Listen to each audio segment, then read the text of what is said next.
I got the better parlay. Argue about the spread, it's a fierce debate. But when it comes to Wildcats, they align their fate. Blitz the bookies where the knowledge reigns. Charlie and Anthony bring the heat like flames. Talking parlays, breaking down the games. Kentucky Wildcats, they beat the same drums. All right, we are back for another episode of the Blitz the Bookie podcast. I'm Charlie Winkle, joined as always by Anthony Roberts. It is Tuesday, June the 3rd. June the 3rd, Anthony, already halfway through the year. Starting to get hot. It is. Today was about 90 in Louisville. The NBA Finals are set. Oklahoma City, surprise, surprise, in the finals. They're facing off with the Indiana Pacers, who took down the Knicks in 6 games, and now the whole city of New York is all in their feelings. First Eastern Conference Finals in 25 years. They fire their coach, and from what I'm hearing, at least from a fan standpoint, they want to blow the whole team up. I feel like I was kind of complimenting the New York Knicks fans a couple weeks ago. Was I not? I feel like I did. I feel like we both were. Yeah. I'm pulling back on that. I think it's an absolute joke that they would want to blow that team up. They're calling for Cat's head. Get him out. Karl Anthony Towns. Best season they've had in 25 years. Let's blow it all up. That's crazy. It is stupid. It is also NCAA baseball super regionals. Unfortunately, the Cats took a heartbreaking loss on Sunday. Eliminated by West Virginia in a game I think they had like a 5-run lead twice. But I will say it was supposed to be a rebuilding year for the Cats. So disappointing end, but I'd say overall to get to where they ended up was a good season, considering Nick Mingione, the coach at the beginning of the year, was basically saying it's a rebuilding year, and they rebuilt. They did. I think they only had 2 returners from last year. Had a really good team last year, but only returned 2 guys. Anthony, Louisville, they won their region, and they advanced to the Super Regionals. And Murray State, small school, and where are they at? Is that Western Kentucky? Murray, is it? I think you might be right. Western, smaller school here in Kentucky, and they win their region, I believe, for the first time. Also, being in the NIL era, they don't have no NIL money. I doubt it. Tip my hat to you, Murray State, because I don't think you'll see many schools like that make it no more. So, tip my hat to you, Murray State. I'm sure whoever they have will be gone next year. Somebody will pay them. Yeah, right. And they play Duke in the Super Regionals, so we can cheer against that, right? Yeah. I mean, I don't have no hate for Duke baseball, but I will, I guess, this weekend. What do they cheer for Murray State? What are they winning with? They winning with small ball pitching with it? Who, Murray State? Yeah. I didn't watch them. I watched so much. Of course, we had baseball on Sunday. Right. Then I come home and watched Kentucky until it didn't even end until like 9 or 10 o'clock. I was done. I think Murray State played yesterday on Monday, so I didn't watch it. But I'll be watching against Duke. I hate it that the Cats were the only Kentucky team that didn't make it. They still do. They still do good. Yeah, they still good. Had a good, solid season considering it was rebuilding year. What I like about it, with Murray State being so good, sure they got some good players. I'm sure they're not going to be able to afford them. I'm sure most of them are probably local products. Most of those type schools have a lot of local boys. So you're saying Mingione should go shopping at Murray State? I would say saying he might want to watch the game this weekend. That's the name of the game now. I mean, I'm sure he is. I feel sorry for teams like Murray State. I've said it in college football. You imagine all these big schools got all the money. Kids want to go there. And as a coach of a smaller school, you got to get the under-the-radar guys, the diamonds in the rough. And you do everything right. You outwork them. You out-analyze them. You do everything right. You find those players now. And now as soon as you find them, you almost got to hide them until they're ready to really give you something. Because as soon as they get kind of discovered, they're gone. I hate that. It is what it is, though. It is, no doubt. It's the game we're playing now. It is. I think a lot of people are in the boat that you're in with not liking it. And It's not even the NIL thing. It's just feeling sorry for those guys that have outworked compensate them. Yeah. 50 grand or 75 grand for your player. Yeah. Pay Murray State. They can't pay market value. You know my word, market value. They can't pay market value, I'd say, or even close No, to not a market value. Just here's a little tip for you. Just a little tip. Yeah. We're going to take this guy. We'll throw you 25 or 50 grand, just a little compensation. I don't think that's a bad idea. I think the kids, like, say, throw them 25 or 50. No, not the kids, the school. Oh, the school. Okay. The school you're taking them from. Okay. I don't mind that. Yeah. I don't mind that. Yeah, the smaller schools. They're gotta pay getting all some- their players plucked. You would never be able to do that under law because essentially the kid is his own person. You shouldn't have to pay. That's not property of the school. But I like what you're saying. Maybe there's a way you can build that in there somehow. Do some wording or. I'm just saying it could help out those schools they're getting all their good players plucked. We talked about it in college basketball this year that we were worried maybe there wouldn't be as many of those Cinderellas because those teams, those players are on the Kentucky Dukes and Kansases of the world now. Used to be you had to set out a year, and that was a big deal. That was a kind of deterrent. But now with that not being there, it's any way to kind of help the system out. Look, you're absolutely right, Charlie. We're here today. We're playing with this system under this set of rules. Got to change with the times. 100% agree. Until they can change the laws, this is what we have to deal with. But anything we can do to kind of help the process, to help the new system become fan-friendly, school-friendly, a little bit more even playing field, even if it's not all the way even, I like anything that can, get creative. So just some ideas. So while we're on the baseball real quick, the setup, Anthony, the way they run this tournament from the regionals to the super regionals to the actual College World Series, which is pretty much the Elite Eight. I love the setup. Yep. It's all I like it too. I'm a fast pitch softball fan. So Same is setup. softball the same exact setup? Same setup. They go to Omaha, right? In softball, they go to Oklahoma. College World Series is always in Oklahoma, Oklahoma's been running a dynasty. So people have always said it's an advantage, but this year they're actually out. Yeah, they go to Omaha, but that's not until after these super regionals. The final final eight. What they actually call the College World Series. Right. Yeah. I like it. And then it's a double elimination, correct, Charlie? Yep. So the regional, when you're in the regional, which is what just ended, Kentucky lost in the regional. It's 4 teams, double elimination tournament, and the winner of each little 4-team bracket move on to the super regional, which is where they're at now. Super regional turns into a head-to-head matchup with another team in a 2-out-of-3 series. So then that'll break it down to your 8 College World Series, but then they go back to 2 4-team brackets, double elimination. And then those 2 winners that come out of those 2 brackets face in the national championship in a 3-game series. Back to a 3-game series. Yeah. I like it. College basketball, there's nothing like that tournament, the setup, there's nothing like it. And we could argue that it is the most exciting tournament in sports. It is. Actually, I don't even think it's really arguable.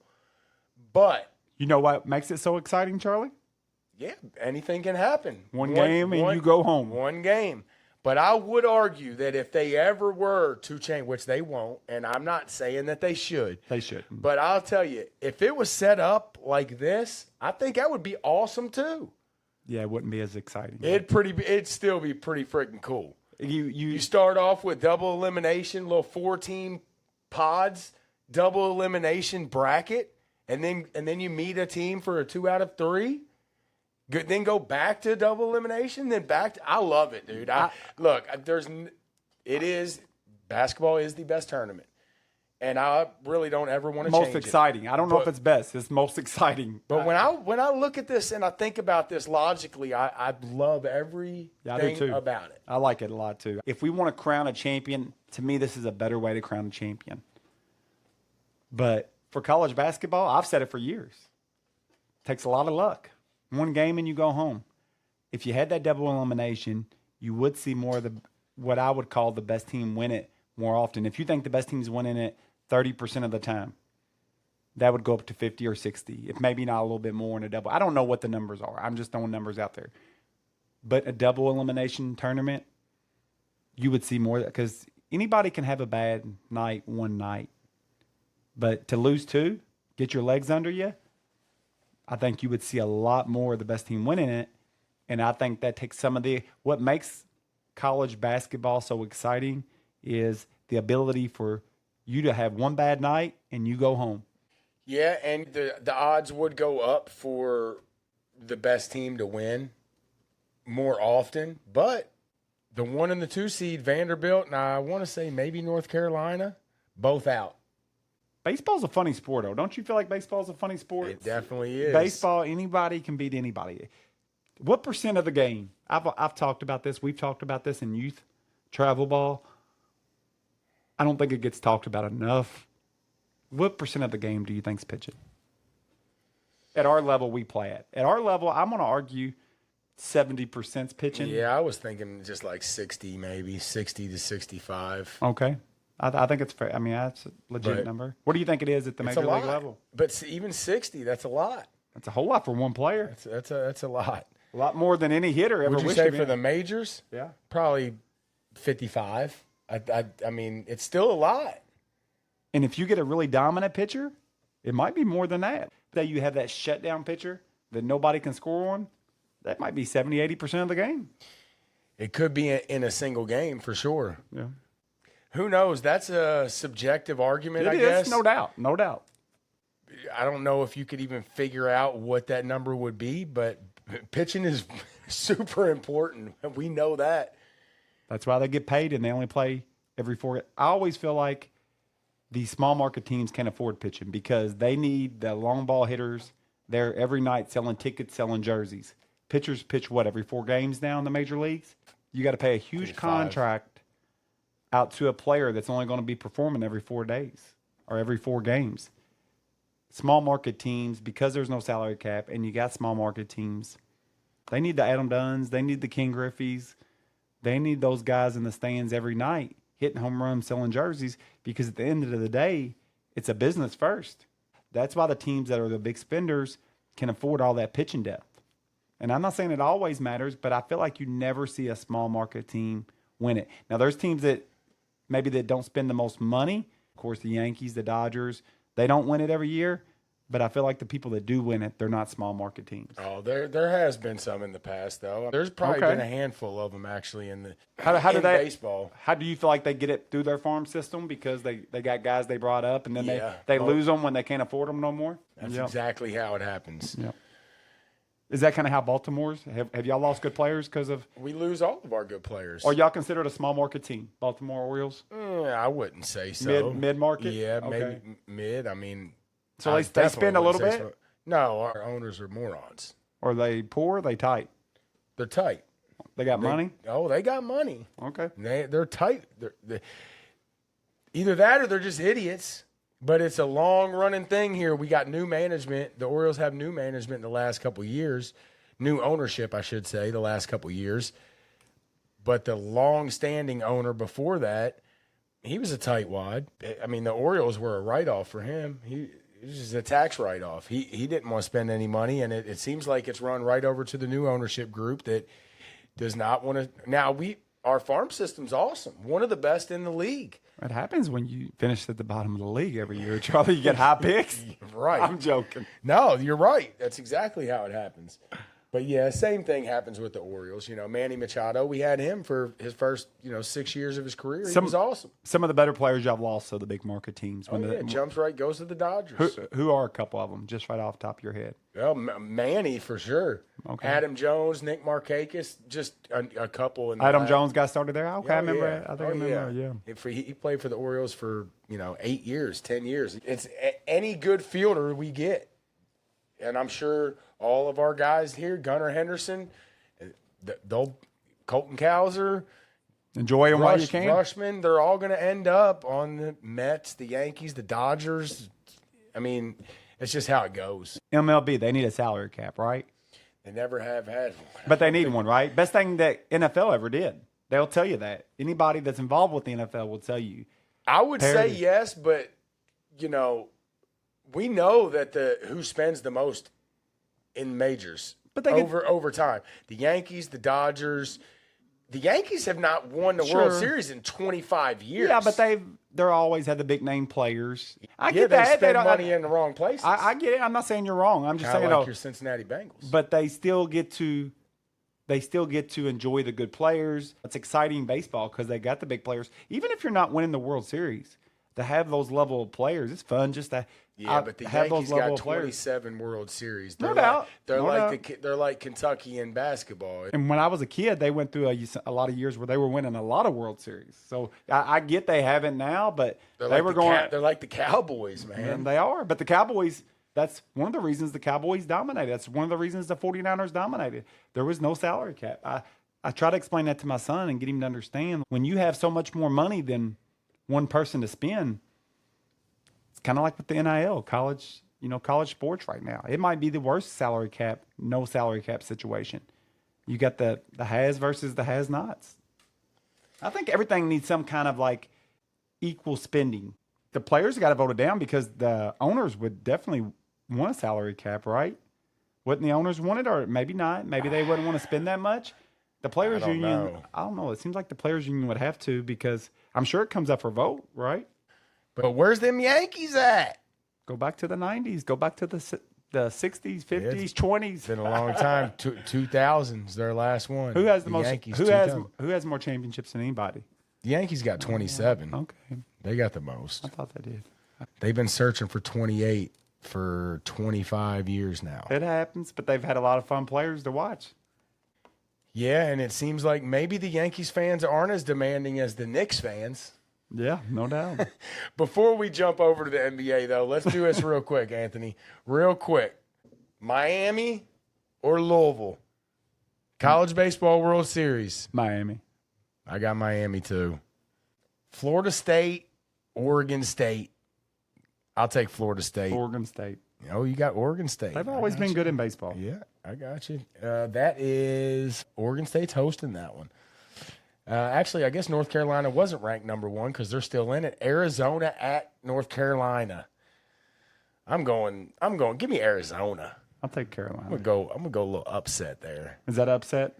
Well, I mean, North Carolina's hosting and they're ranked number 5, and Arizona's unranked, so I guess that would be a big upset. I'm going big upset. Coastal Carolina at Auburn. Give me Coastal Carolina. They're always good in baseball. They're also unranked against number 4 Auburn. I'm taking the SEC, but You I got like Auburn. Coastal. Don't they do like that summer league down there? Coastal Carolina is like the biggest party school in the country, I think. I think they do it. You know where it's at? Myrtle Beach. Okay. Myrtle Beach. UTSA against UCLA. A lot of letters. I'm going to take UT. I'm going to take San Antonio. They're unranked too at UCLA. I'm taking them too. I'm taking all upsets. UTSA, both of us. Let's go. Murray State at Duke. Both of them unranked. Murray. Yeah, both of us are going Murray for sure. Murray all the way. I'm going to have to get me a Murray shirt for this week. West Virginia at LSU. Give me LSU. Screw them damn Mountaineers. Yeah. Yeah, bastards. Tennessee at Arkansas. Ooh, that's ugly. I don't want to pick either one of them. Give me Arkansas. Definitely not picking Tennessee. I'm Tennessee. You crazy. I don't pick them for nothing. All right, there we go. We'll see what happens after the 1, 2, 3, 4, 5, 6. Yep, that's it. We split on 4 of them. Real quick, who's winning it all? We're going to come back when it's down to the Tennessee or Murray State? I'm going to go I don't think Murray State's going to win it all. Why not? Give me Florida State. Florida State's always good at baseball. They're ranked number 9, but they are on the road at Oregon State. I don't know. Florida State or give me the party boys. Coastal, I'll take right now. I'm going Coastal or Florida State to win it all. We'll update that. I guess it's going to be after this weekend. I think the Super Regionals will be over by this weekend. So next week we'll see how many winners we each picked. on the women's side, they are actually in the championship game. So they're a little bit ahead. Yep. They already got. So they're in the championship. Yep. Has it started yet? No, it starts Wednesday. It's Who's in it? It's going to be Texas Tech. Texas Tech. Who are they playing? I went blank for a second. Texas Tech versus Texas. Both Texas teams. NIL's leading the way. So Oklahoma, they're on a dynasty run, and this is the first year they lost like in the Final Four. They got beat by in pitching. You can pitch the same pitcher in softball every game. This girl, she was the first $1 million NIL deal. She actually played for the Sluggers, which are based out of Kentucky, their travel ball team. That's where I coached. That's where my daughter played for. Her name is Najari Kennedy. She started off at Stanford. She had the first $1 million deal to come to Texas Tech. Texas money, of course. She's pitched 162 consecutive pitches for Texas Tech. And she's pitched like 600 and something consecutive pitches between Stanford and Texas Tech in the College World Series or the Super Regionals. They're riding her. In softball, it's a little bit different. Baseball, They're riding her. yeah, they're riding her. That happens, like that Montana foul. They allowed to do that? Yeah, they're right. Well, in softball they can pitch So what's her every game. name? Najari Kennedy, Canady. Big time pitcher. The big news in college softball this year. Here's a stat for you. The girl for Tennessee, her name's Carlin Pickens. She pitched 79.4 miles an hour. For those that don't know, that's released from 43. Well, it ain't released, but their mound is at 43 feet. So it's probably released from about 38. Yeah. Men's is like 60. And so when you do the math, the engineering behind it, trying to see what the equivalent to MLB, like your reaction time, it's equivalent to trying to hit 111.7 fastball in MLB. You've seen when Jenny Finch went up against Albert Pujols back in the day. The game is, I was telling you before we got here, the ratings are actually like 40% higher than the boys' College World Series. And for people that haven't watched, there's a lot of people that do watch. For people that haven't watched, it's just such a funner game to watch than baseball. It's so fast because everything's so close. They play on 60-foot bases their whole career. So a lot of small ball, a lot of running bunts, a lot of slapping. It makes just for a really quick, exciting game. Everything happens so fast. It's a really fun game to watch. I'm not really into girls' sports. I'll be honest with you. I'm not. I don't think they're as fun to watch as boys' sports. I think fast pitch softball in general is funner to watch than boys' baseball. I'm not saying I like either one better. I've coached both. I love both my teams. But the game itself, it's faster. They always complain about the boys' game being slow. Everything about fast pitch softball is fast. The ratings have been really good for this year, too. And we have a College World Series championship without Oklahoma in it. And that's where it's the College World Series, just like in boys, it's in Nebraska. It's in Oklahoma every year. So Texas Tech and Texas, I'm going to ride the slugger girl. I would normally take the SEC school. You're riding her too? Yep, I'm riding her. Oh, my goodness. I'm riding her. They're riding her. You're riding her. Everybody's riding her. We actually Is she a softball player? Yep, she is. She is. We actually had a girl that used to pick up with us when we played tournaments. She actually committed to Texas this past year, so I'll be rooting for them next year. So who's she play for? Who's that? This girl right here, Texas Tech. The one y'all are riding. No, Texas Tech. All right. I'm going Texas. All right. Y'all rode her too much. I'm sure Texas got one they're riding too. That's what you do in softball. You get one pitcher and you ride them. Oh, shit. That natural motion. Remember practice the other day? You said that wasn't no natural motion, didn't you? Yeah, that shit hurts. I can throw overhand all day. I throw underhand for about an hour, and next thing you know, my shoulder's hurting. I thought they said this was more natural. Well, they say, for those that don't know what we're talking about, the underhand motion the girls pitch with, they say it's a natural motion. Your arm really don't get hurt that way. Boys throw overhand, so if you pitch for a little bit, your arm gets feeling like rubber. We've seen it with, our boys. They get so many pitches, man. It's different for everybody, but when they're done, they're done. You agree? Oh yeah, it's not hard to tell either. Yeah, you want to be able to spot it so you can get them out of the game because it ain't coming back most of the time. They might get through that inning or get through that situation, but that arm ain't going to start feeling no better unless you give them a shot of something. But we're not at that level yet. I ordered them, but it ain't came in yet. Bud Kilmer. They're coming from China or some shit. You remember Varsity Blues? Oh, let's go. You know what I'm talking about? Yep. When he's standing out there waiting for him, they ain't coming. Let's go, let's go. They was ain't trying coming, to. Coach. He's trying to shoot that running back's knee up. I need to go back and watch that movie. That's a good one. Really good one, man. Real good. It was when we were younger. Yeah. It was Has Rex watched that yet? I'm not sure. Yeah, I haven't watched that with the kids yet. Miss Davy, you go prom with me? Yeah, remember, doesn't he get the one girl up on the washing machine at the party, and then whipped cream bikini. Yeah, you got then the Mox whipped cream got her later. bikini. You got the He got hurt. Strip club scene. Cop car. There's a lot of stuff in Twitter can stole the cop car. Yeah, I'm not sure if my kids can watch that one yet. They went to the strip club and they come home with hangovers. Didn't come out there the early morning. One of their teachers was up on stage dancing. So Billy Bob said, hell with this. I'm going to use my leverage. She don't want nobody to know she's working there. It's before the internet was so big, I guess. You go prom with me. He said, I'm going to get me a prom date, son. She had to say yes, right? She at least in the moment she did, because she was caught. That's called using your leverage. Good stuff. All right, well, the highlight of the weekend, besides the Blitz boys playing really good baseball this weekend, was Damonteze Juicy Duncan getting the second-round knockout on Saturday night at the Superstars of Boxing event. Great time, but somebody didn't get to see it. That was me.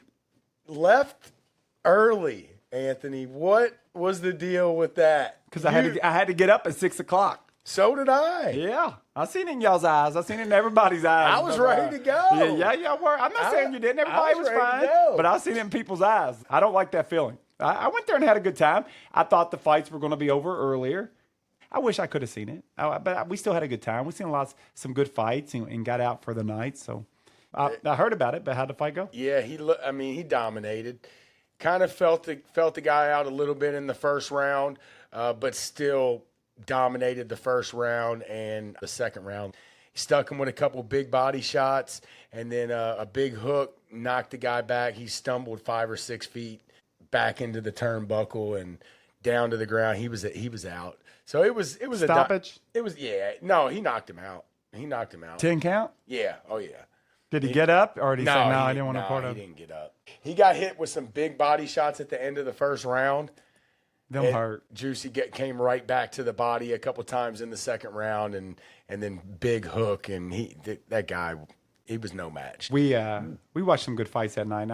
Good event, great event that Nick put on, but there was one fight. This guy outweighed this guy by like 60, at least 60 pounds. At least 60 pounds. I don't think it was that much. I think it was. But it surely looked like I think it was. Well, I'm going to have to ask Nick about that. It was 50, 60 pounds. That's a lot in boxing.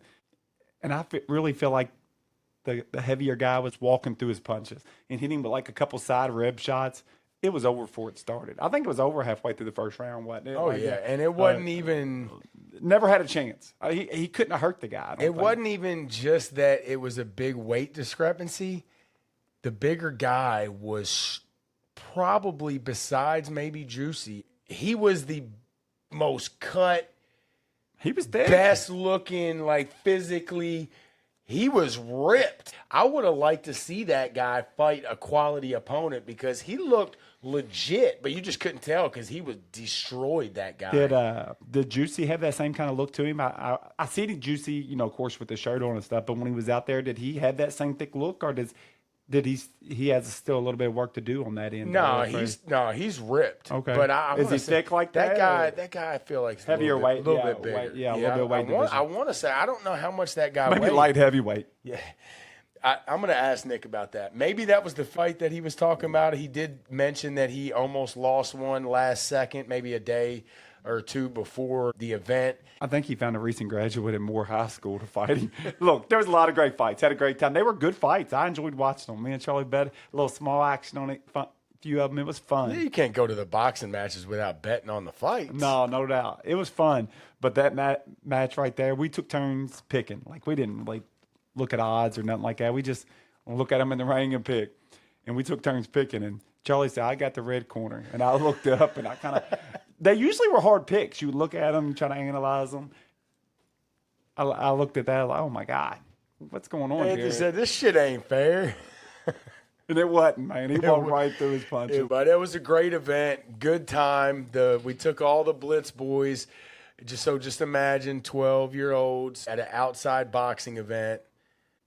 Some beer girls and some pretty, servers walking around. My son might have hit puberty on Saturday night, Anthony. He might have hit puberty. He had some experiences, huh? Yeah. He went from not really caring about girls at all to caring about girls now, Anthony. They say most of it's genetics, but they say there are some environmental factors that can trigger puberty. Well, Charlie is a pretty outgoing kid. Yeah. He showed it again on Saturday night. Yeah, he's shooting his shot, man. I hear you. Shooting his shot. And let's just say it was not a lot of little girls there his age, but he was still shooting his shot. No, I think all the boys had fun, though. I feel like for the first 30, 40 minutes or so when we first got there, they were kind of just sitting around. Once they realized everybody was there to have a good time. I'm sure It only took maybe one or two warm-up fights, and next thing you know, they're up out of their seats and picking who they wanted to win. I think they had a great time. That's I really awesome. do. That's awesome. It was fun. I told them when we left, there's a saying that goes, what happens in Vegas stays in Vegas, right? So I told them, what happens at Stooges stays at Stooges. Cap. Hopefully they can keep that to themselves. They don't keep nothing to themselves. No, they don't. I hate that too. I tell my son all the time, dude, we ain't tattling on people. He does a decent job with it, but then he'll tell his mom something. It's like, dude, that's between me and you. That's us. But I do think he does a good job of not tattling. So he usually don't tattle on his friends and stuff, which I'm proud of. But I say, look, if something really bad happens, really important, you'll know when it's time to, give information. But then there's times where I think he's doing really good with it and awesome. All of a sudden he'll tell his mom something. It's like, dude, that's between me and you. I'm sure you and your mom have secrets or whatever. That's between y'all. Like, be able to keep a secret. Don't tell everything you know. But trying to teach a kid that, it's a challenge in itself. But yeah, they had fun. I had fun. Shout out to Damonteze and Nick and all of the Louisville Select team. Good event. Great event. Had a good time, and look forward to the next one. I think the next event is in October. Not exactly sure if Juicy will be fighting, but I have to check that one out too, and still hope to get Juicy and Nick in here on Blitz the Bookie for a conversation. The event I want to go to, it's a fighting event, boxing event, you want to call it. It's called Redneck Brawl. And let's go. If you ain't never seen it, get on Facebook, look at their promos they have. It's white trash, girls and guys. Let's do one. It's sort of like a mix between real fight. It's real fighting, but wrestling, outlandish promos, people giving their promos from the trailer, hogs. Let's do one. If you want to fight on the Blitz the Bookie Redneck Brawl, email us, text us, let us know. We'll book you. We could do our own event, Anthony. Dude, so these guys that you can go, you can get on there so people can get on our thing and just call whoever out. Like if there's somebody on there just talking stuff in the messages, you can call them out, and if it materializes, you make a promo. If people like it, you become a fight on the card. If you win, you get $500. We still got to do a bull riding contest. We can do a combo. We need a bull riding contest with you and who are we going to do it against? It was anybody, anywhere, anytime. It was Louisville's point guard that Josh mentioned that was doing it, Chucky Hepburn. So we need the Anthony versus Chucky bull riding contest. That's my secret talent. That I never knew it. That's my secret talent. And I also got a couple buddies on a text thread that I'm on that are always arguing about their trucks. And who can beat who in a race. I think one of them's got a Dodge Ram. The other one's driving a Ford, maybe a F-150 or F-250. I don't know what he's got. But they're always arguing. I told them we will do it live on Blitz the Bookie. And they talk mad shit, but neither one of them want to race. Well, tell them that they bring their trucks. I got a Ram too, but I won't bring my Ram. I'll bring my wife's Explorer and tell them to bring it to the race, and we'll race. Let's go. Gareth, Roby, bring it. Anthony said he's got an Explorer that'll take both of y'all. Won't even be close. We go down Dixie Highway. What is it? Greenbelt. Ohio Valley. He just said the Greenbelt. We ain't even got to go to Ohio Valley. We're going to the Green. Hey, this Saturday night, 9 o'clock sharp on the Greenbelt. Meet us there.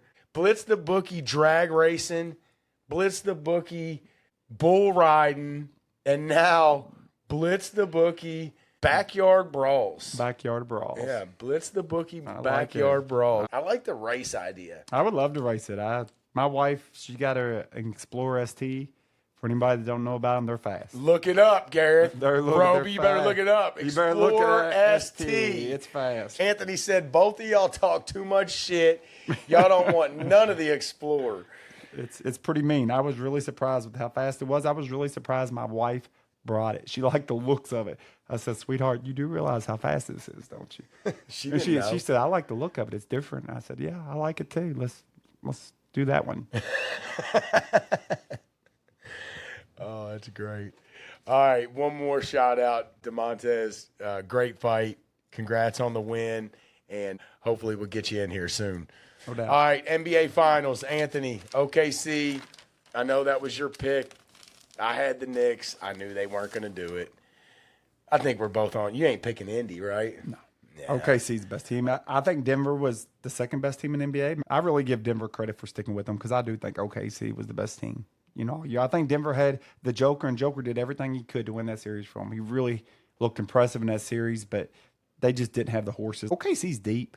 They're deep, man. Yeah, I mean, Denver were only playing like 6 guys. They had like a 6-guy rotation. That just wasn't enough for OKC. OKC is the best defensive team in the league. might be the best offensive team too. They're good, dude. Best overall for sure, but they play a different kind of defense, boy. They are smothering defense. I know most people Chet Holmgren. think, even NBA guys don't play they don't play no defense. Yeah, well, all right, check them out. OKC plays defense. I think they play defense. I just don't. You'll never get me to believe they don't play defense. I just don't think they don't play physical in the NBA. Like you say, foul baiters, stuff like that. Fouls are too easily called now. If you let them do a little bit too much with the walking, that's my gripe. Oh, a lot too much with that. But I do think it's still a physical game. It's just different physical. It's more physical on the perimeter as opposed to You can't be too physical. These players, they know how to draw fouls. Like they practice drawing fouls. Yeah, but you watch a game, watch them and just pay attention. There's a lot of contact going on out there. I just think it's different contact than we're used to from back in the day when it was a lot of banging down low, back to the basket. You just don't see that shit anymore. You just don't. Yeah. And I don't think you're going to see a whole lot of it from either one of these teams. They both like to run and gun. Indies might be the fastest team in the league. They're good. And they are good. They're hot right now. Halliburton has been outstanding ever since everybody called him overrated. Most underrated player in the NBA. He might be. I know he is. He was voted the most overrated player in the NBA. Cat. I want to say it was by his peers, but maybe I'm wrong about that. But ever since that happened, he has been showing out. No doubt. Did you see the little clip when they were handing out the I heard about it. My son told me it? about it. No, my son told me all about it, though. So they were giving away the MVP for the Eastern Conference Finals, and he said, "This is the trophy for the Eastern Conference MVP." And as soon as he was saying that, Halliburton almost started walking over there. He didn't. He only took like maybe 1.5 steps, and he said, "Pascal Siakam," and he just froze in his. I'll give him credit. He didn't show any emotion on his face. He probably was like trying not to show it. Yeah, I'm sure he was. Yeah. I'm sure he was because he was beginning to walk over there. There's no question about that. It was an awkward moment for him. Happens. Indy, when's the last? Look, before we get into the Knicks, because I got some stuff to say about the Knicks. When's the last time Indy's been in the finals? That Reggie Miller, right?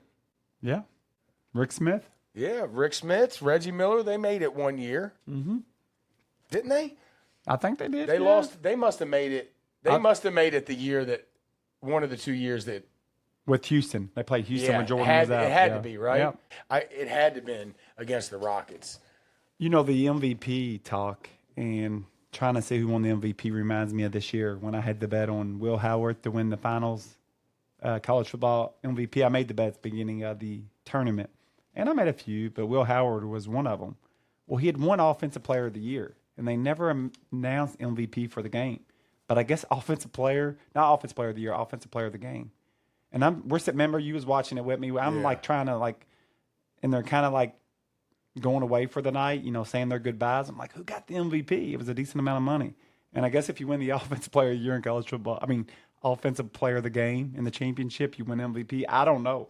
But it ended up being that was the winner. It was worded weird in that championship game because I remember that too, calling you like, are they ever going to announce it? And I think we were kind of like figuring out at the same time, but the show's over. Something had to happen. Because it was close between the running back and him. It was pretty close. I know I won that bet. That's all I know. Yeah. Well, they already gave the MVP out. Shea won it. Okay. Yeah, I do know that. They gave it out. I do know that. Yep. Yep, I know Shea won it. Castle got Rookie of the Year, and then what was it? Maxey the one Comeback Player of the Year, or was that last year? I didn't see that. I don't know. So yeah, Indy, pretty cool little story there. No doubt. Pretty cool little story. It's been a while for them. I know the talk was all about the Knicks. It'd be cool to see them win it. I don't think it's going to happen. And I'm going to be cheering for OKC because, Shea, Kentucky boy, I'm going to be cheering for him. I'll be cheering for a 6 or a 7 game series, though. No doubt. I want to see a good series, but I could definitely see it going 4 or 5. OKC's pretty fucking good. I used to love the NBA Finals when Jordan was in it, man. I used to love it. They would build it up like Mike. If I could be like Mike. Plus the intro music back in the day, and you had Marv Albert. Oh, he had the best little voice. He had the best voice. Dude, them guys back then, they must have practiced their voice. We need to do that for the podcast because I know mine's horrible. But them guys had iconic voices. I think that's just something you either have or you don't. Yeah, I guess. I don't know if you can. Unless you're a master of voices, some people can change their voice. But remember the guy in Police Academy? Oh, he was awesome. He had all the sound effects. Police Academy, that's good stuff. That's a great movie too. I had to watch that one with Charlie. That'd be a good one. I always try to find the older movies that I liked when I was a kid to watch. Watch them with the kids. And remember this one? No. Beverly Hills Cop. I had it. You said it. I had it. It took me to the end, but I had it. Yeah, that was one of my favorite ones too. Beverly Hills Cop. I love that movie. Yeah, I did too. There were some good movies back then. Really good movies back then. So we're both on OKC, right? Yeah, I'd love to see Indiana win. If they start making a series out of it, I will be rooting for them. But I just think OKC is the best team. Yeah, me too. All right, so on to the Knicks. The Knicks have not been to the Eastern Conference Finals in 25 years. They make it, they lose, and then they fire their coach. And everybody says that they want Karl Anthony Towns out. How does that please make that make sense to me, Anthony? No comment. From everything that I know about Tom Thibodeau, and maybe somebody, big NBA fans out there, can tell me I'm either right or wrong. Tom Thibodeau is a really good NBA coach. Maybe, and I'm not sure about this, but maybe one of the best NBA coaches that does not have a championship. He takes the Knicks back to the Eastern Conference Finals for the first time since freaking Patrick Ewing and John Starks. And they fire him? I'm not going to act like that I'm an insider for the Knicks because I'm not. But just a little common sense, a little bit of knowledge of the history of what you just talked about with the Knicks over the last 25 years. Even if you don't like the guy, you don't like his coaching style, you don't think he's that good, you got to wait 1 year. You got to let him mess up next year. Because if he just took you to the finals, the Eastern Conference Finals, which you haven't been to, your best season you've had in 25 years. That alone keeps your job, right? It should. I think I don't understand it. I do not understand it. I like bold moves sometimes. I know they always say the Eagles are quick to make decisions on coaches. Don't mind it. If it's the right decision for you as a team, I think people should get their time if you hire them and you're invested in them and they've shown they're a winner. People have bad seasons. But if you want to make a bold move, fine. But if somebody's won for you, it changes things. So how is it that Knicks fans demand this greatness from a team that has really never been great? Maybe in the 70s and the 80s, they won some titles. Even in the 90s, they were good, but they never got it done. They're back, I guess. So why is Knicks fans demanding this excellence, this greatness from their team, but they don't do the same thing for the Yankees, obviously, because they ain't fired Aaron Boone or any of the coaches they had for 25 years when they haven't been winning titles. They're not calling for Aaron Judge to be shipped out of town after dropping a easy pop fly in the World Series last year that basically lost the World Series for them. They ain't calling for his head.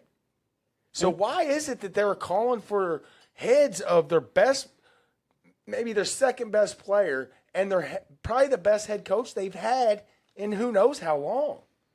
I just don't understand that. I think it just has. So the Jets fans want excellence. The Giants fans want excellence. The Knicks fans want excellence. But the Yankees fans are good with whatever? That don't even make any sense. That's ass backwards.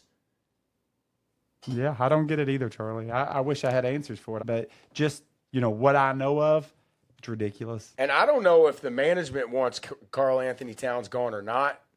But I know there's a lot of shit going around from fans, which doesn't ultimately, Get out of there. Ultimately mean anything. He's from Jersey. It's just stupidity by the fans. And I think it's But you don't listen to the major fans. stupidity by the organization to get rid of Tom Thibodeau. And hopefully they regress after that, because I think that's some bullshit. As ownership, as management, as college AD, you can't look.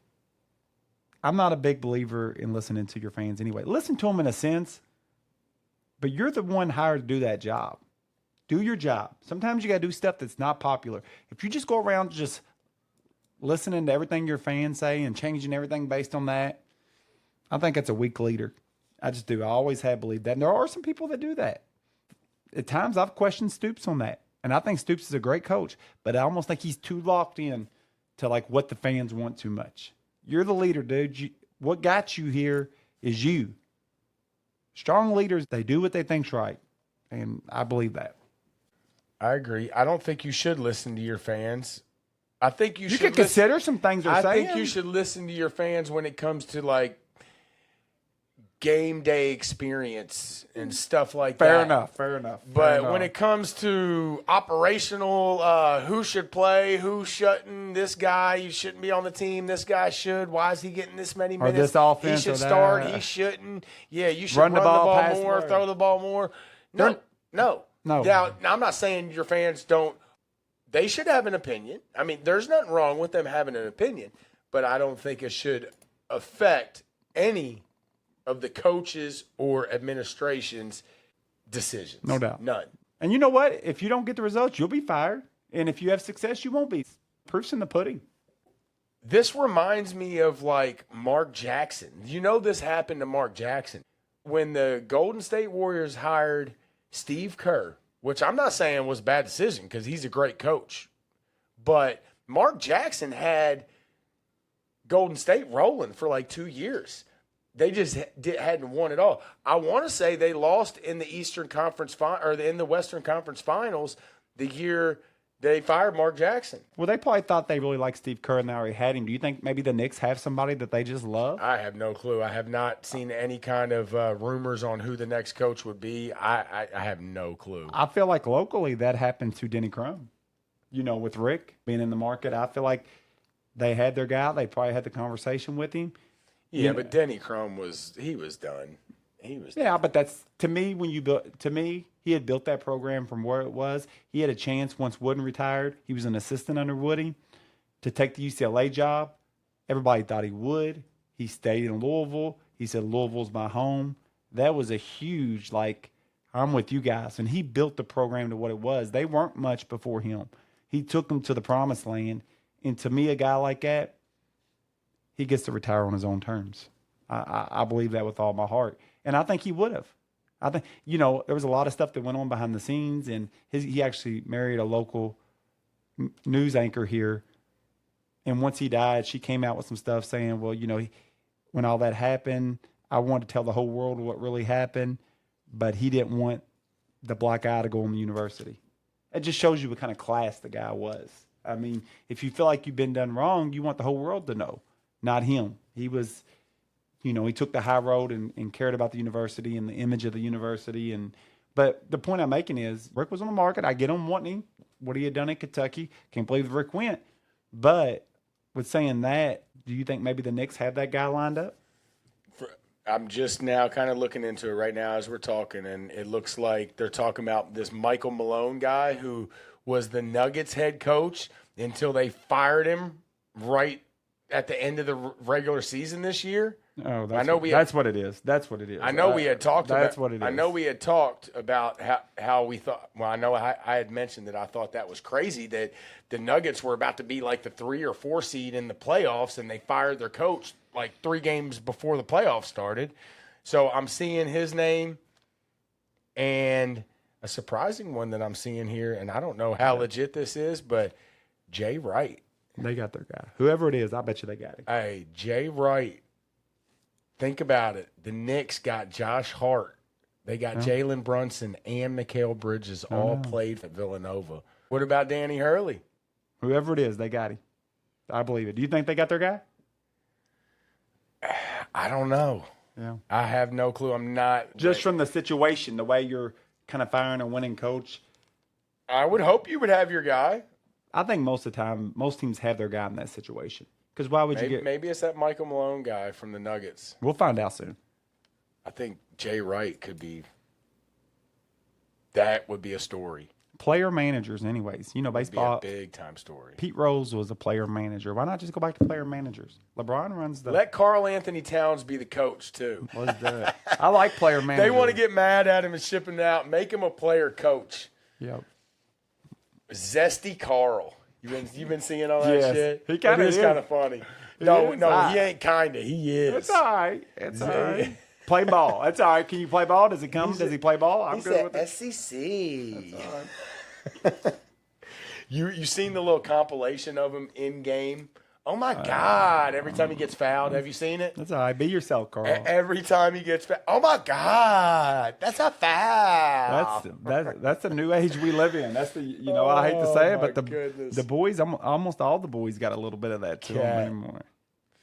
Knicks fans, last thing, y'all are idiots. Yep, I'm sorry, no doubt. You're idiots. It's probably like anything else. So you got your cat gone, you're an idiot. You got your supporters, and you probably got your ones that aren't. But the New York media probably blows it up. You know how that is. So look, maybe y'all can replace Thibodeau and still, make time it happen. will tell. But don't blow up his team. Don't. I think the NBA maybe definitely easier than the NFL, but I think you can. Maybe not so hard to replace a coach in the NBA. Yep. I'm not saying they don't coach, but how much coaching are they doing? Not a lot. Football. How much coaching are they doing? I've talked to a lot of people about this. I feel very strongly, just through my little coaching experiences. I think baseball's the easiest. I think out of the big 3. I think basketball's the second easiest.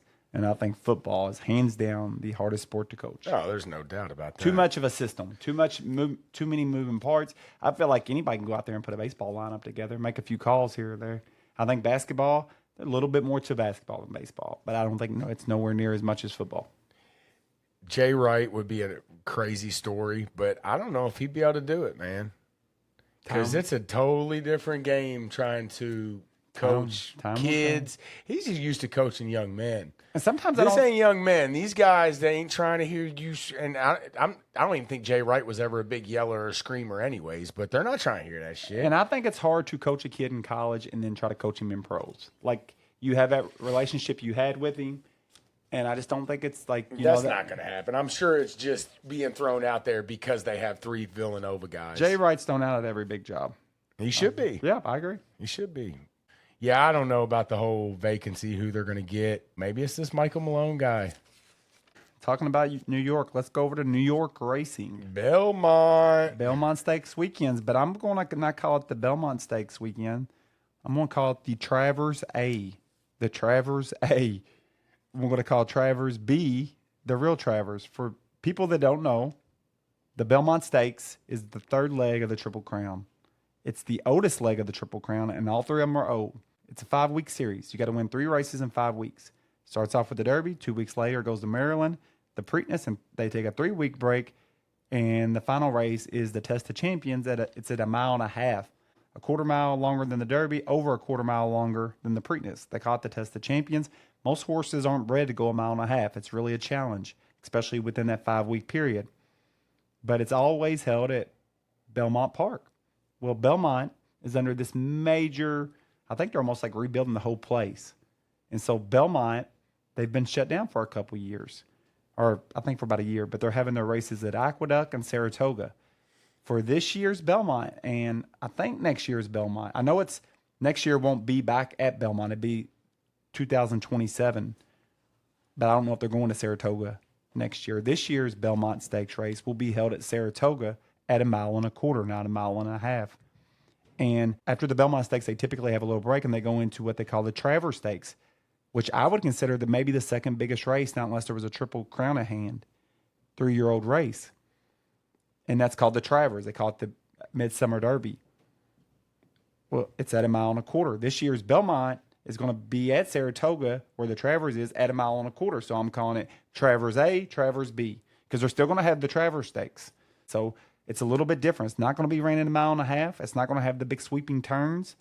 And Saratoga is called the Graveyard of Champions because the track changes so much. One day, the inside part of the track will be super fast.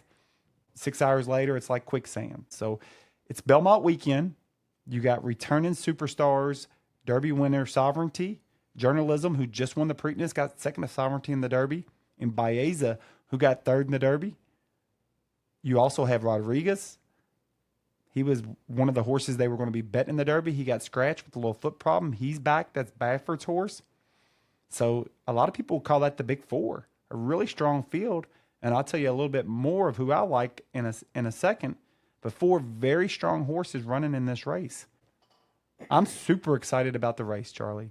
Before I go into the race, though, Belmont you remember. Do you remember any particular Belmont right off the top of your hand that ones that just, not maybe the biggest one ever, but the one that just sticks with you a lot? Secretariat. Yeah. No, most famous race ever. Yeah, that's most famous race ever. That's the one everybody knows. No, it's wins by 20-something lengths. 2:24. The fastest time too. Yeah.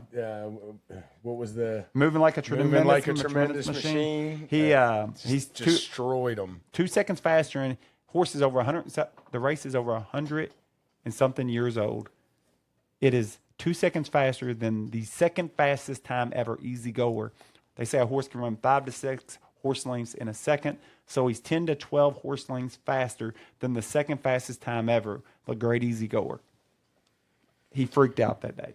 And that's the most famous one, but the one that really jumps out to me is the Easy Goer Sunday Silence. That was a big rivalry. Sunday Silence beat him in the Derby and Preakness. He got second. Easy Goer was able to get him in the Belmont under Pat Day. But also the other one, I remember the American Pharoah win the Triple Crown. They hadn't won a Triple Crown a lot of years. American Pharoah was able to win that Triple Crown, but also the Triple Crown that was so close.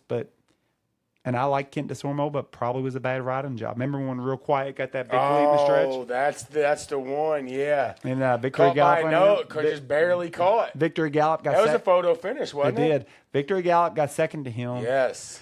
That's the other one. Yeah. Got second to him in the Derby and Preakness. In the Belmont, Real Quiet pulled off. But Belmont is known to have a really long stretch. It's one of the longest stretches in the country. And Kent DeSormo just took off where he would normally take off on a normal track. But he forgot about that long Belmont stretch. And, he had a big lead. But you could tell he moved too early because he was starting to tire. And Victory Gallop, it was super close. I thought he was still going to win it, didn't you? Yeah. That is probably the second one. If I had to say, besides Secretariat, that's the one right there. Yeah, I agree with that. I also remember when Silver Charm was going for the Triple Crown and Touch Gold, got him on the outside. They kind of hit him. They said if Silver Charm would have seen him coming, he never would have passed him. Silver Charm was a fighter. Yeah, you could see He barely got beat too, didn't he? He did, but you could see when he got passed, he fought back. Some horses got to see horses, and he actually touched gold. Actually came on the outside of Silver Charm. So Belmont's always it's the last jewel of the Triple Crown. So if somebody's going for the Triple Crown, that's what makes that race so exciting. And it's always been kind of a special race. If I rated the top 5 3-year-old races, I would put the Derby 1.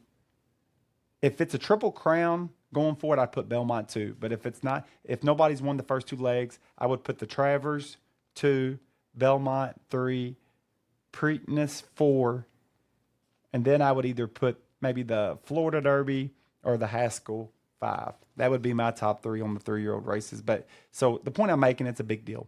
Big deal, and we got 3 really strong horses. Is there anybody you like right off the top of your hand, Charlie, in the race? I know the morning line favorites Journalism and second choice Sovereignty. Journalism's 8-5, Sovereignty I think is 5-2. But a lot of people think that might flip. I really think Sovereignty should be the favorite, but Journalism was impressive in the Preakness. And then you have Baeza, which I think could be the bet at 4 to 5 to 1. He got third in the Derby, but got out late and really was coming at him. He's the one that's out of Puka, that the mare we told you about, the mom. I think maybe he's the bet. And then you have Rodriguez, who was a very young 3-year-old. He was born in, I think, May. And a lot of people say he's coming into his own, just physicality and everything. He actually won the Wood Memorial, got scratched from the Derby. So is there any other that jumps off the paper at you? Yeah, before I make my pick, there was a couple other horses in the past, 15, 20 years that were going for that Triple Smarty Crown? Jones? Smarty Jones. That's the one I was going to mention. Small-time horse. Smarty Jones. And then not too long ago, 10 years ago or something, California Chrome was going for it, right? No doubt. The Test of Champions got him up. But I remember Smarty Jones, man. Smarty Jones was definitely a horse to cheer for. Who was he beat by? Was that Birdstone? Maybe it was, yep. Or Birdstone. Was it? Yeah, I think you're right. Or War? No. Yeah, I think it was Birdstone. Birdstone It was the one Birdstone. that beat Smarty Jones? Or was it War something? I think you're right. Yeah, Birdstone. right. Birdstone beat Smarty Jones. Yeah. No. Smarty Jones was a Pennsylvania bred. He was a small-time horse with a lot of running ability and big heart. I don't think it was the strongest year for horse racing, but who cares? Made a good name for himself. It was fun to watch. Yeah, it was. So for this year's, we've talked about it. This is a great matchup between the top 3 horses in the Derby, Sovereignty, Journalism, Baeza. Do you feel like Baeza has been a little bit overlooked because the other 2 finished? Well, I don't think he's going to be too overlooked. What is he, 3 to 1? I think 4 or 5 to 1. Yeah, he's not going to go off at that. There ain't no way. I think he will. 3 to 1, I bet, tops. I'm gonna say 4. I'm not saying I bet you're he right. goes I off think at it gets 5 to 2. I think those big days get that funny money. I think if it was just horse racing people, he'd get 3 to 1, maybe 9. Maybe 9 to 2. But I think he might go 4 or 5 to 1. Maybe 5 to 1. I'm gonna say 5 to 1. Well, if he's, I'll have 9 to 2. I'll say 9 to 2. 2. 9 to 2, 5 to 1. That's 9 to 2 or 5 to 1. I think would be great odds on Baeza. I'd have to have a win bet on him, even though I don't think he wins this race. Okay. I actually, in my heart of hearts, when I'm thinking about this race, I think it's going to be exactly the same finish as the Derby. I kind of think that too a little bit. I don't think Journalism. I think Sovereignty's better in Journalism. Give me Sovereignty to win.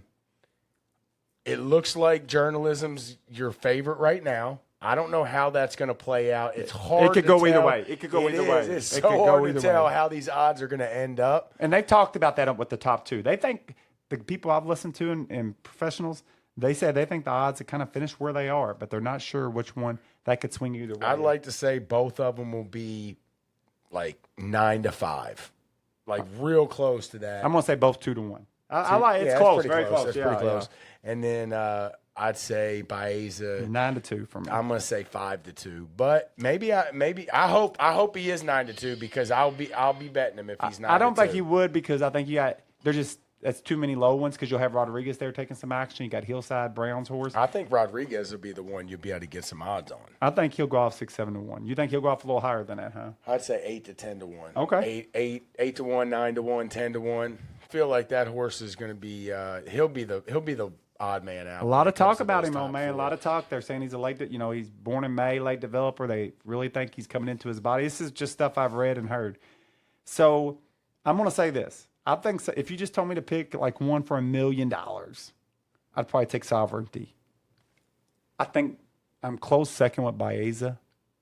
I really like Baeza. I think Baeza is the bet, probably. At 9-2. And you're probably right. If he's 9-2 or 5-1, I think they're I'll close. definitely put a win bet I on think him. all three of them are close. I think the 3 races in 5 weeks will catch up to journalism when you got the good fresh horses facing him. I don't think he's a freak, and I think that's why you've seen so many horses not win the Belmont. It took freaky horses to win it. And not only does he have 2 races in the last 5 weeks, he had some bumping and some bunch of action in that last one too, and a little bit of luck and all types of stuff to get that win. So no doubt. I just think maybe Mott and them had the right mindset the whole time with Sovereignty. As much as I hated it, and I still hate it. I don't like it. Should have raced. It's the smart thing to But do. It's maybe, smart. maybe it comes out flying. It's the smart thing to do. I just think you ought to horse racing. It's a smart thing to do. I definitely agree with that. So yeah, I'm going. I'm not going to say anything crazy here. I'm taking long shots with Coastal Carolina, Murray State, UTSA, and baseball, but not in this race. Give me the same finish that we had in the Derby. I think it finishes exactly the same. And if anything does change, Baeza either slips up into the exacta or wins the race. I got one for you here. I've been waiting to say this. So you know me. I'm always looking for value. It's just the way I bet horses. But it ain't even about value. I got a long shot that I think could upset the world this weekend in the Belmont. Yeah. I've been studying it. I've been I've read a lot. I've watched a lot of things, trying to form my own opinion by listening to different things, listening to different people, watching workouts. There's a horse. Todd Pletcher has 2 in this race. One of them's Rapoli's Uncaged. The other one is a horse by the name of Crudo. He's 15-1. He's out of Justified. He's out of Blossom. And he's lightly raced too, right? He is. Yeah. He's a full brother to a female horse that races over in Japan. It's American bred. Full brother means same parents and same mom.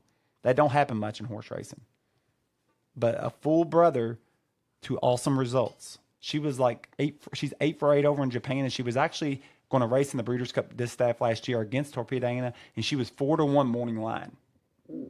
But she got hurt, and she got scratched that morning at Del Mar. He's a full brother to her, and he was supposed to be a big horse for Pletcher coming up this year. But Pletcher even said it before he's raced 3 races. He lost his maiden at Gulfstream, got 4th. But even before the race, Pletcher said he's real green right now. It means he's kind of like immature. Every time he sees something, he jumps. He says before that race, that was only 6 furlongs, he said he'll do a lot better stretching out around 2 turns, and he'll also do a lot better once he gets some experience. So he got 4th in that first race.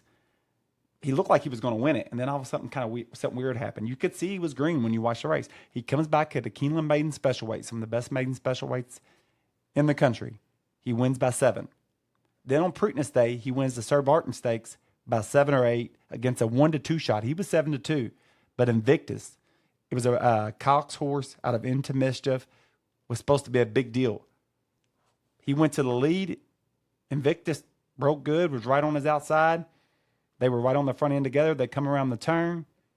He broke his wheel. That horse, Johnny Velasquez, went to work on him. Not really to work, but just kind of start opening up. That horse you've seen him accelerate. Invictus couldn't keep up. Just couldn't keep up. Late developing horse, full brother to that, looks like a superstar of a female and Awesome Results. Todd Pletcher. I like that he has front end speed. I think the only other speed in the race is Rodriguez, and I'm not sure Rodriguez is just a speedster. I think this horse could rate a little bit our speed, but I don't think there's a ton of speed in this race like there was the Derby, which benefits maybe the front end horses. And with Pletcher saying that he'll love the stretch out, the distance, he looks beautiful training, dude. Beautiful horse, got a great stride, just like his sister. I think he has everything, all the looks of a big-time horse. And we're so caught up in journalism. I've seen this in horse racing. So caught up in these big-name horses that we forget about other horses sometimes. And look, Sovereignty in journalism and Baeza very well may be the best. but maybe it's there hasn't been a superstar, and maybe this is it. That's the angle I'm betting.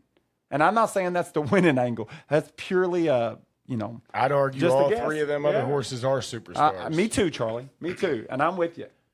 But maybe at 15 or 20 to 1, it's worth the chance to say maybe they're not. Maybe it was a weak year and them the only 3 horses that look any good. And I'm not saying kind of agree with everything we're saying. I like all 3 of those horses a lot. But I'm trying to play an angle of getting a price. So that's the angle in my head. That's the vision I'm in. Now, sometimes them visions work. Sometimes they don't. But I do think there's a vision there. And I do think there's an angle there. So. Yeah, I mean, look, I haven't really dove into the other horses. I really haven't dove into any of them. I'll be trying to find some value too, especially, on a trifecta or maybe even an exacta with Sovereignty or exacta with Baeza. I'm going to probably try to find something too. So. Be a fun race. Bobby Flay. It's Bobby Flay's horse. Is it? Yeah. Cook, ain't he like a famous cook or something? Yeah. Yeah. So good stuff. Yeah, Good stuff. I'm going Sovereignty. Who you got? Who's winning? Pick one. Baeza or Crudo or Sovereignty. Or journalism. Oh, shit. Look. But who you got right now on Tuesday? Baeza, it ain't got to be your pick. Just who you got on Tuesday. Right now, I'm split. I'm on Sovereignty. I like Sovereignty, but I'm not betting him at that price. Right now, I'm going to go Baeza, or I'm going to go Baeza, or I'm going to go Crudo. All right, well. One of those will be my bet. I'm not betting. I will flat out tell you, I like Sovereignty a lot. I like journalism, but I'm not betting them at 2 to 1. All 3 of the big 3 are kind of like any of them could be better than any of them. And if you get me Baeza at 9 to 2 or 5 to 1, I'm taking him. And I might even end up buying into the Rodriguez, horse developing out. I'm all over the place. I can't. Crudo or Baeza for me. Yeah, it'll be a great day on Saturday. Belmont Day, the card overall is usually loaded. I think it's the second best day besides Breeders' Cup when you're talking about the overall card from top to bottom. So should be fun day. Betting some horses on Saturday. But on Sunday, Anthony, Churchill Downs, the Matt Winn Stakes. I've heard it's some strong names in it. Final Gambit, Burnham Square, East Avenue, Chunk of Gold, and Coal Battle. 5 Derby horses. I like it. In that race. That's Sunday at Churchill. Those are the big names, but they're also joined by Gaming is also in that race. Grade 1 winner. He was not in the Derby, but he came in. He was in that Pat Day. Mm-hmm. He was in that Pat Day on the Derby day. And then Just a Fair Shake, which they're saying distant second to Crudo in the Sir Barton Stakes. Yep. So I guess that was, you said he won by like 7. Yep. That Crudo won by 7. Looked good. Just a Fair Shake came in second in that race. He's also in the Matt Winn Stakes. But Final Gambit, that was one of my picks, right? That was actually my early Derby week pick right there. Final Gambit. You know what of course, finished 4th in the Derby, so I'll probably be back on Final Gambit. Who's going to be the favorite there? Final Gambit, Burnham Square, East Avenue, Coal Battle, Chunk of Gold, Gaming.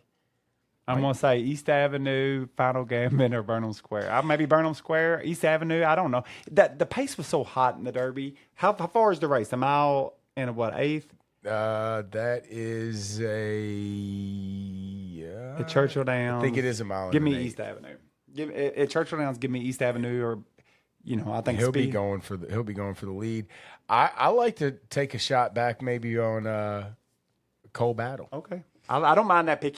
They say he had like the roughest Derby trip. Yeah, so he was sitting like 6th or 7th. He got checked back to like 15th or 16th, and then rallied to get I think 5th, or 6th maybe. And it was on a muddy track that he had never been on. I might have to look into Coal Battle. He got a terrible trip in the Derby, and it was on a wet track that he wasn't used to. He's a gamer. Who's to know what he'll do on a fast track at Churchill? I like that bet. I'm not saying he's going to win because I'm probably going to try to get Final Gambit if I can get. You think Final Gambit's going to be the favorite? I mean, he's 4th in the Derby. Too much of a deep closer. Too much. I mean, to be a favorite. I think he could win it, but I just Burnham Square would probably be your favorite. I think. I think Burnham Square would be your favorite. Yeah. Actually, I think Burnham Square or maybe Gaming. I'd love to get a good price on Final Game because I'd come back with him. But I'm gonna be looking telling at you, East Cole Avenue, Battle, too. smart bettors. I mean, that pace was so hot in the Derby, and Well, nothing. East Avenue is going to be getting the lead in this race. I He'll ain't be look- going for the lead. I ain't looked the speed, but He didn't get the lead in the Derby. No, He but it never was got hot it. up there. Yeah, Yeah, he never got to where he wanted to be. That horse was probably, I know we talked about the Derby having a lot of speed horses, but I think East Avenue was that horse. I don't think he's won without being. And I don't in think first. I don't think he ever some horses don't. Mile and a quarter is kind of tough to get. I don't think he wanted a mile and a quarter. Yeah, and I don't think he wants to pass horses either. Okay. He wants to be out front. Yep. Well, super well bred horse. I mean, he's beautiful. He's a big black horse. He's beautiful. He's a good looking horse. Here's a matchup: the Met Mile on Belmont Day, Charlie. They had all the names up ready to run in it. I think they all got scared because I probably would have too. Nice Elves actually. I don't think Baffert was scared. Baffert has that Nice Elves. He's the one that got hurt for like a year and a half, and he was the Derby favorite before he got hurt. And he came back on Derby Day and got second by like a nose to mind frame. First race back, grade 1. They just ran him at Santa Anita the other day. He broke bad and won for fun. Beat Dr. Veckman or whatever his name. Very nice horse. But here's two of the other biggest names in horse racing right now. Fierceness and White Abbario. I think he scared everybody off. You only got 5 horses in the Met Mile. I think them 2 horses scared everybody off. Of course, Mind Frame, I don't think they want to run against Fierceness because they got the same owner. Just a touch. I think they're going to run Mind Frame in the Stephen Foster, I've heard. So that's good news for Churchill. But Just a Touch, the horse that was Cox's horse last year, has come back from a layoff and has been lights out. But I think it's probably a 2-horse race between White Abbario and Fierceness. Look, I've always made my bed with Fierceness. No reason to change now. They say he's filled out a lot this year. He broke a track record on Derby Day. White Abbario is a freak, though. And especially with Safi's barn, he is. So, do you have an opinion in that race? Yeah, give me Fierceness. White Abbario's tough, though. No, I'm not saying he's not, but I think Fierceness is. How can you not bet Fierceness coming back off of that track record at Churchill on what was that, Oaks Day? And beat a good horse on the front end that where speed was holding. The horse got out on the front end, and he was game as hell, but Fierceness just went by him, and speed was really holding at that time, too, and Fierceness was able to close on that a little bit. So, very impressive race, and like I heard somebody say, it wasn't like it was a mile and 40 yards at Churchill. It was a mile and a 16th track record.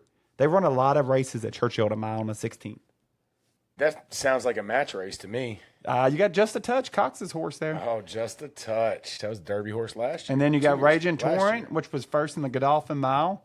These are really good mile. You got to remember, it's just a mile. So, horse like White Abbario or Fierceness that's maybe best to go on a mile and an eighth or so, maybe a mile and a quarter. You get those milers sometimes can beat those. Can't beat them at a mile and an eighth or a mile and a quarter, but at a mile, maybe that's their game. It's the only vulnerable area I see for those 2 horses. So good horse racing this weekend. Oh, it is great. If you want to watch some really high-level horses, a lot of them around. So Matt Winn is Winn. Sunday, Charlie? That is Sunday at Churchill, yeah. Yep. That's all I got on the Belmont guys. I'm super excited to watch it. Oh, my daughter's graduation party that my wife spent a fortune on is Saturday, but super excited to do that with her. I got to look at our game times. That's going to be I just got to see how everything plays out. So I said, well, babe, why don't we have it at the house or rent this place out? We're having it at a restaurant. She asked, should we have open bar? I said, no, we shouldn't have open bar for my daughter's graduation. Hell no. I said, we're already paying for the food and renting the place out. If they want a drink, they can spend a drink. This is supposed to be for her, maybe get a little cash, a little celebration. My wife, she just likes to fork it out. Yeah, well. Works me to death. Special time, That's right. graduation. That's right. So That's right. It is what it is. Riley deserves it. No doubt. Listen, Charlie, I don't blink twice at it. I bitch about it, but it's jokingly because when it comes to my kids, I don't blink twice. All right. Real quick before we get out of here, Anthony, we said we were going to do wrestling every week.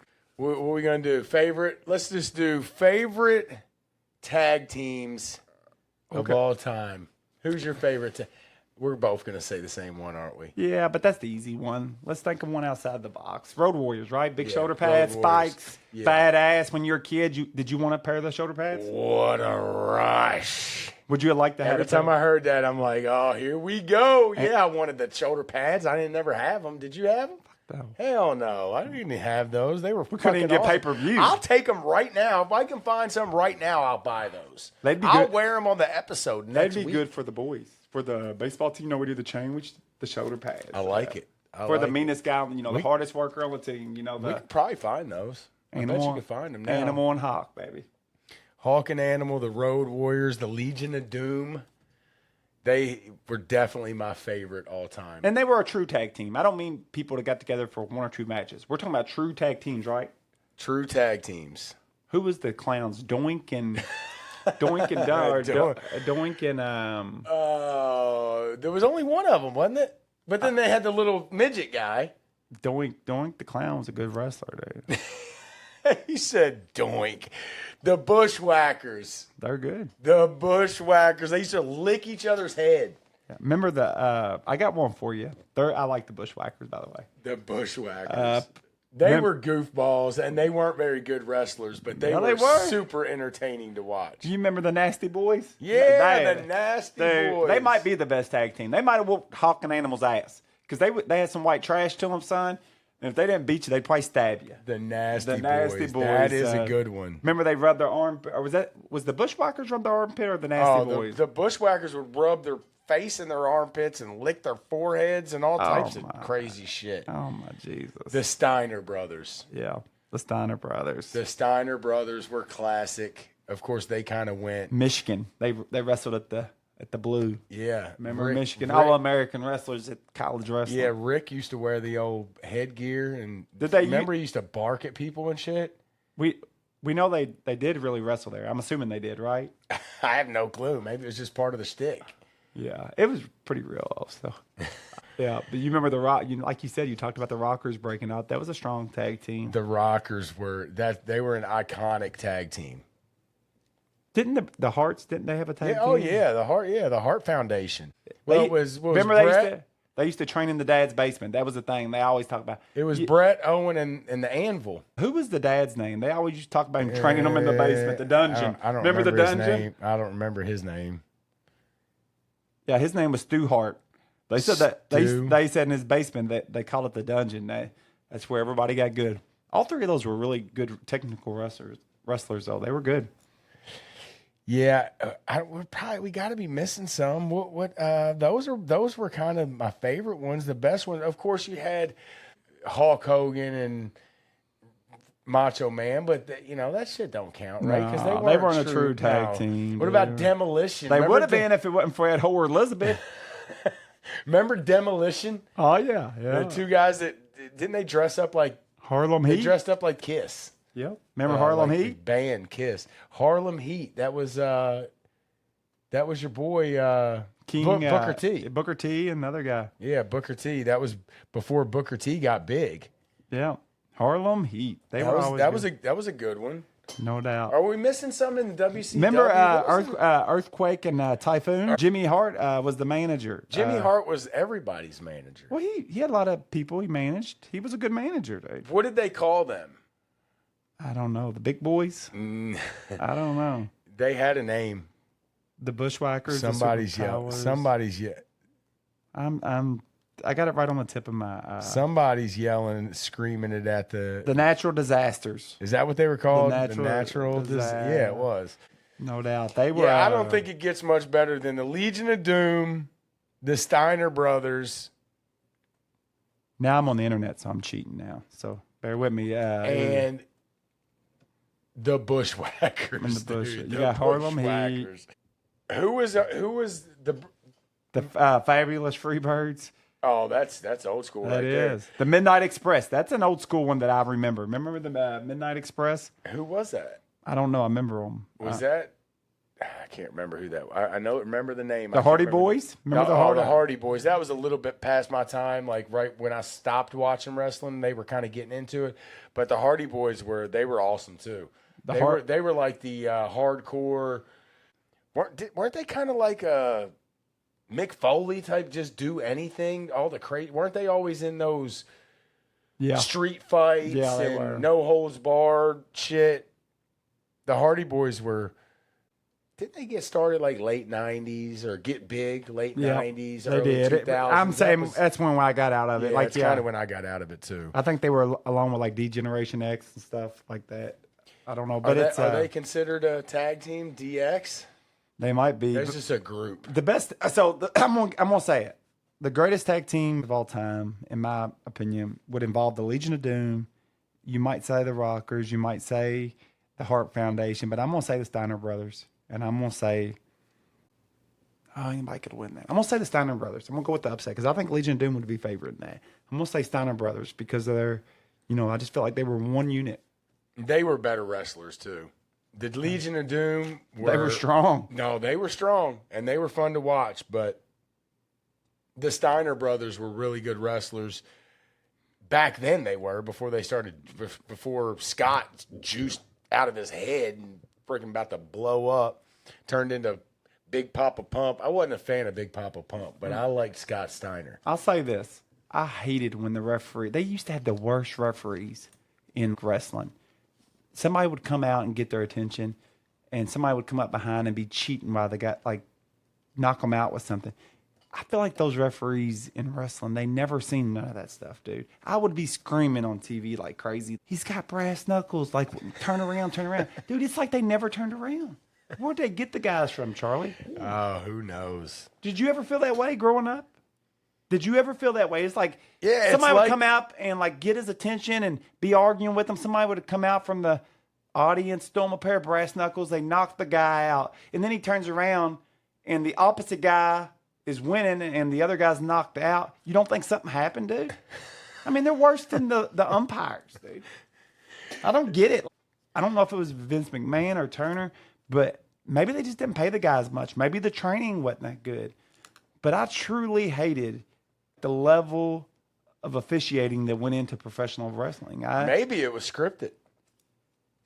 Charlie, people say that about NFL. Man, you don't believe that shit. We've talked about that. We don't think, the guys might gamble and cheat on the games, but we don't think the games are pre-scripted or predetermined. They wouldn't. We could say the same about wrestling. Yeah, they might make a bet on a match or something, but you couldn't pre-script all that, dude. No way. Too much craziness going on. All right, well, that's your wrestling this week. We're going to keep running the summer wrestling segments for the next few weeks through the summer. If you have any ideas, let us know what you want to hear on the wrestling. I keep getting really good feedback on all the wrestling stuff. So, been hit with why didn't we mention Sable last week? China would kill her. And then on the baseball card, China would kill her. Remember when she bent the bars? They had her locked up in the cage and she bent the bars? China was a badass. Did you they had her in the cage above the ring because they didn't want her to get involved, and they had her in there and they literally watched her bend the bars. They were steel bars. They were real, weren't they? Charlie, I don't know what you're getting at with all this, but the bars were, you seen them. They were on TV. It's like they weren't rubber or nothing. She bent them. Go back, YouTube it, dude. Google it. They definitely were not rubber or nothing. Absolutely not. YouTube it. YouTube. Don't take China my word was for it. bad as shit. She was like, what, the ninth wonder of the world? Something, yeah. Hell yeah. Dude, she was a freak. China will whoop some dudes. She might have been a dude, Charlie. She might have been a dude. Probably was. Half dude. And on the baseball card deal, why did we not mention the Billy Ripken fuckface card? One of the most iconic cards from our childhood. Because I'm never ashamed of that. I haven't never had that card either. Never had it, dude. No, I haven't either. That's another one that I would like to get. That was definitely an iconic card from our childhood. And I'm an Orioles fan, so I'm a little ashamed of myself for forgetting about that card last week. But good call on the texter that called out the Billy Ripken fuckface card, because that was great. No doubt. Apparently, he just asked for the bat and somebody just randomly handed it to him. They got him. Called bullshit, right? They got him, yeah. Somebody did that shit on purpose. And they've got the card with it where you can see the fuckface. They've also got it where it's marked out. So there's two different cards. But, yeah, that's a good one to try to find. Actually, I think the local card shop up here's got it. I'm not sure how much they want for it. I don't even know how much it's worth, but I might try to buy one. We need to break some packs on here, man. We need to come break. And that's another thing I was told. Yeah, buy the 93, 94 Fleer Ultra box that we were talking about and open it on the podcast. Not a bad idea. It's kind of tempting, actually. I'm pretty sour about packs right now. Hey, real quick, before we go, me and my son opened probably about 10 packs before we got here. You know, you open the packs now, you baby them because you kind of want to see, like, if you got a big card. I hate that. I can't believe you do that. I do that, yes. I can't believe yes, you do you that. got to get your money's worth, dude. So it's we pulled a downtown, which is a rare card about, like, 4 or 5 days ago. That's like a big-time card. Probably our biggest card we pulled. I brought some bigger singles, but, you know, biggest card we pulled. Well, anyhow, we're going through a pack of Optic, which is, you know, the 2024 football. And I pull down and I see the 100 emoji. So I Google. I'd never even seen that card. I Google it and seen it like it was like super rare. Like not even rare, but super rare. More rare than downtowns and stuff. Highly sought after. And so we seen that. We seen it was a rated rookie because we babied it down. So we pulled it up. So somehow the card got flipped around while we were Googling all that. And so when Rex started, we were going to baby it down and see. We always like to look at the helmet to see which team it is. And so when we babied it down, the card was flipped upside down. And we caught a quick glimpse of the name. And Rex covered it up real quick because he knew that we'd seen the wrong side. And I went, woo!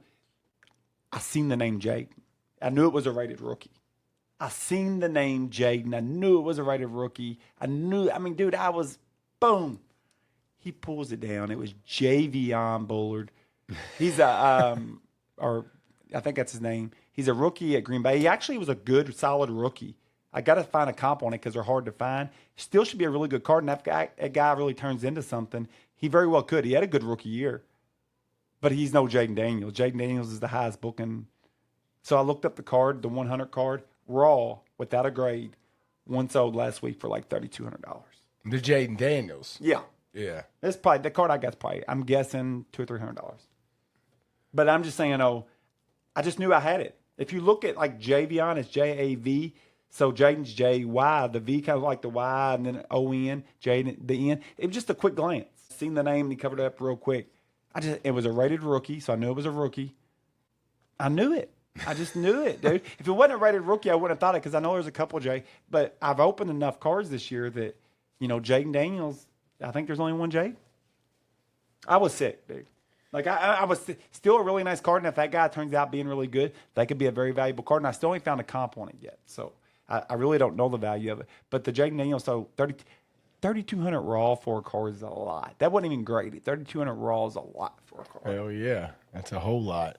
So maybe we will buy a box of some kind of cards and open them here on the podcast. I would love to do that old. I've told you before. I'm down. I'd like to buy some older boxes, even if it's junk, even if it's not junk, but cheaper stuff. Yeah, even if it's not nothing crazy. But if there's a couple decent, good cards that we could chase in it, I'd love to do some old ones. So maybe we'll look at that 93, 94 Fleer Ultra. Try to pull that Jordan. I would love to do it, Charlie. Scoring Kings. I want that card. And hopefully it's a 10. Yeah. 10, motherfucker. 10. Speaking of Varsity Blues. You can get them brand new out of the packs and they'd be like 8s, dude. That's miserable. Yeah, I feel like the 10s are so hard these days. Even to get out of a pack. It's crazy to say. You feel like every card should be a 10, but I feel like right out of the pack it should be a 10. I bet you got a 1 in 5, 1 in 6 chance of getting a 10 out of a pack. Yeah. All right, Belmont. This weekend, bet some horses. It's going to be a fun day. We'll be playing baseball and betting horses. We'll catch y'all next week. Blitz the bookie. See you guys.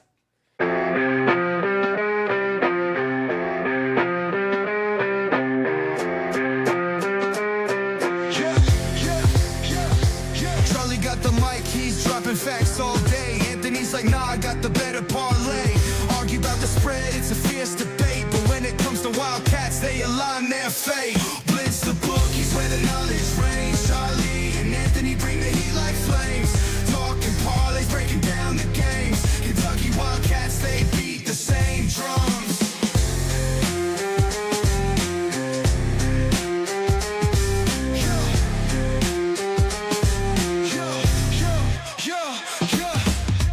Late nights, hustle deals on the line. Charlie Scassy's gonna make you shine. Anthony's heart where the numbers combine. Put your cash down, ride the incline. Blitz the bookies where the knowledge reigns. Charlie and Anthony bring the heat like flames. Talking parlays,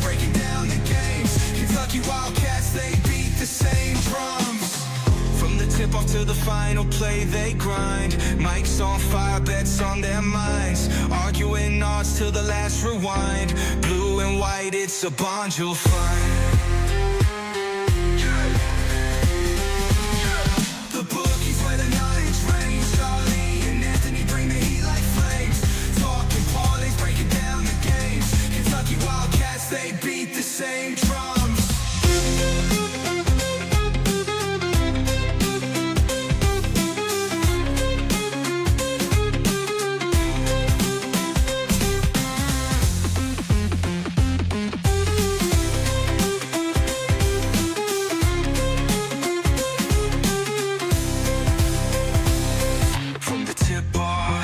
Final play, they grind. Mics on fire, bets on their minds. Arguing odds till the last rewind.